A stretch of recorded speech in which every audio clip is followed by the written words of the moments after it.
सबको जय मसीह की। प्रभु यीशु के सुंदर नाम में आप सबको बहुत ऐद से आशीष मिले। मेरे प्रियो, मेरे भाई और बहनों, मैं आज आपके सामने एक और वचन लेकर आ रही, जो हमारी आत्मिक भोजन है, जो हमारा आत्मिक भोजन है, जो हमारे आत्मा को हष्ट पुष्ट करता है। इसलिए हमारे जीवन में वचन का महत्व होना बहुत ही ज़रूरी है। तो मैं आपके लिए एक वचन पढ़ती हूँ, रोमियो उसका 8वां अध्याय, उसका 9वां पद।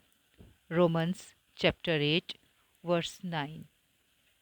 परंतु जबकि परमेश्वर का आत्मा तुम में बसता है, तो तुम शारीरिक दशा में नहीं परंतु आत्मिक दशा में हो। यदि किसी में मसीह का आत्मा नहीं, तो वह उसका जन नहीं।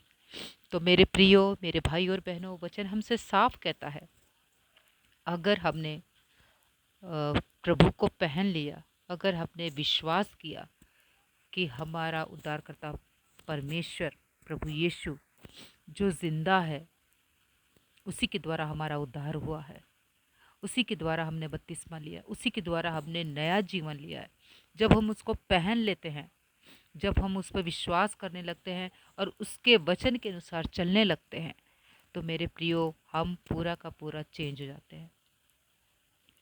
हमारा पहरावा चेंज नहीं करना है, हमारा जो हम पहनते हैं, जो खाते हैं, वो सब चेंज नहीं करना है, बल्कि हमें अपनी आत्मा को चेंज करना है। उसको परमेश्वर प्रभु यीशु के हिसाब से हमको चलना है। क्योंकि वचन कहता है ना कि तुम परमेश्वर का आत्मा तुम में बसता है, तो तुम शारीरिक दशा में नहीं। जब हम उसको ग्रहण कर लेते हैं, जो वो हमें वास करने लगता है, तो हम शारीरिक दशा मतलब हम जैसे आम लोगों की तरह जीवन जीते थे पहले, अब वैसा जीवन नहीं जीते। अब हम प्रभु यीशु के हिसाब से अपना जीवन जीते हैं। फिर लिखा है, यदि किसी में मसीह का आत्मा नहीं, तो वह उसका जन नहीं। जब तक कोई व्यक्ति पिता पुत्र पवित्र आत्मा के नाम से बपतिस्मा नहीं लेता है, विश्वास नहीं करता है, तो उसका जीवन परिवर्तित नहीं होता है। वो प्रभु यीशु का जन हो ही नहीं सकता, क्योंकि उसमें परमेश्वर की आत्मा है नहीं। जिस तरह से आज हम देखते हैं पास्टर लोग को, अपोस्तलों को, है ना, एवांजलिस्ट लोग को, जो कहते हैं हम प्रभु के जन हैं, लेकिन वो काम कैसे करते हैं? लुच्चे वाले काम, शास्त्री फरीसी वाले काम।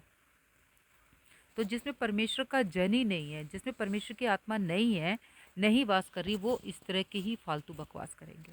जैसे ले लो शेखर डेविड आज कर रहे हैं, जैसे ले लो वी चंद्रा ने किया है, जैसे ले लो उनके साथ जो डिबेट पे आए थे, क्या बोलते हैं उसको, बन के मतलब दोनों पक्ष को सही या गलत बताने के लिए उन्होंने भी गलत तरीके से बोला। इसके बाद आप ले लो ये सामुएल, है ना, माइकल, वो भी उठ उठ के जो बात करता है उल्टे सीधे। ये सब में आप बताइए, सोचिए, ये सब में परमेश्वर का जन है। और अभी एक और आ गया है जो इतना गर्म हो रहा है। तो पास्टर जी उनको अच्छे से वचन के द्वारा उनको सिखाएंगे। तो मेरे प्रियो, आपको हम नीचे गिराने की कोशिश नहीं कर रहे, बल्कि जो परमेश्वर का वचन है वही आपके सामने रखने की कोशिश करते हैं।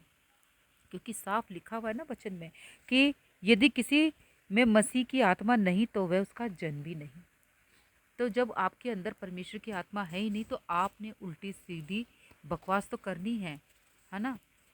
और यूट्यूब में, फेसबुक में उल्टियाँ तो करनी ही करनी है ना, गंदी बातें तो करनी है, अपने दिमाग में भी गंदी सोच भी तो रखनी है।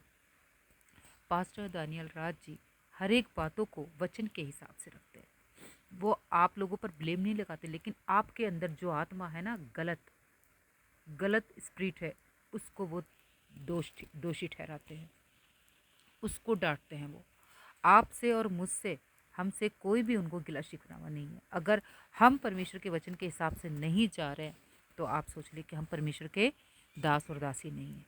हम गलत टीचिंग में, हम गलत स्पिरिट में, अगर हम प्रभु यीशु के वचन के हिसाब से नहीं जा रहे। तभी तो इसमें वचन लिखा हुआ है ना कि मसीह की आत्मा नहीं, यदि किसी में मसीह का आत्मा नहीं, तो वह उसका जन ही नहीं है।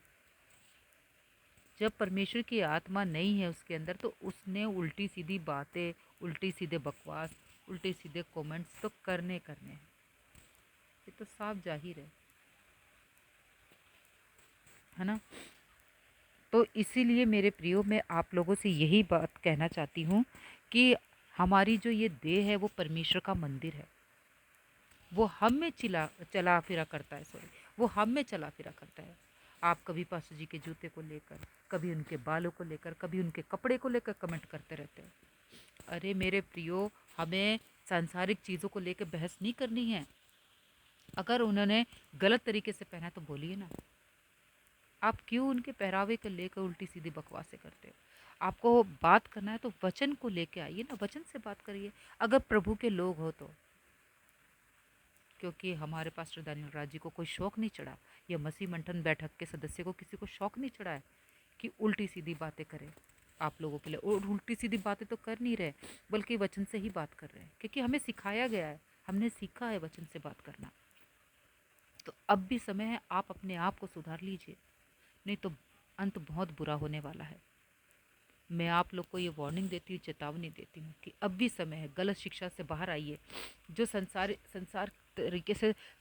तरीके से जीते, उनसे बाहर आइए। क्योंकि हम सॉरी, हम दूसरे लोगों के जैसे नहीं हैं।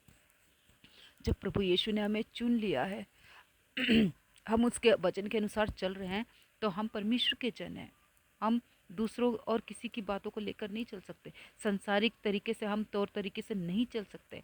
आजकल जिस तरह से शादी ब्याह पार्टी वगैरह यहाँ वहाँ जाना सब हो रहा है संसारिक तरीके से, हम ऐसा उनके बीच में रह के नहीं कर सकते।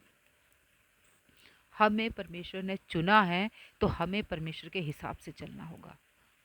हम उसमें अपना, मेरा मेरा, सेल्फिश, मैं ये सब कुछ भी टांग नहीं अड़ा सकते। तो मेरे प्रियो, अब भी समय, अपने आप को जांचिए, परखिए और परमेश्वर का जन बनिए। तभी तो पता लगेगा कि आपके अंदर परमेश्वर की आत्मा रहती है। आपको पास्टर दानियल राज जी का डांटना, बोलना, गुस्सा करना बड़ा बड़ा लगता है ना, चुभता है, तो चुभने वाला काम मत कीजिए ना। वचन को सही तरीके से इंटरप्रेट कीजिए। अगर नहीं आता तो मैं आप लोगों से रिक्वेस्ट करती हूँ कि short term Bible college pastor Daniel ji के साथ ज़रूर करके उसको सीखिए, समझिए और परमेश्वर के राज्य में आगे बढ़िए खरी शिक्षाओं के साथ। क्योंकि हम तो परमेश्वर का काम करना नहीं छोड़ेंगे, खरी शिक्षाओं को लोगों तक पहुंचाना नहीं छोड़ेंगे। क्योंकि जो सच्चाई है उसको दबाने की कोशिश हर कोई करता है, लेकिन परमेश्वर का वचन है जो कभी छुपता नहीं है। वो नहीं है जो पलंग के नीचे दीवट में रखा गया। अगर प्रकाश है ना परमेश्वर का, तो वो सबके सामने आएगा और वो ऊपर पे रखा जाएगा। तो मेरे प्रियो, अपने आप को सुधारिए, परखिए, जांचिए और परमेश्वर के राज्य के लिए अपने आप को तैयार कीजिए। सबको जय मसीह की।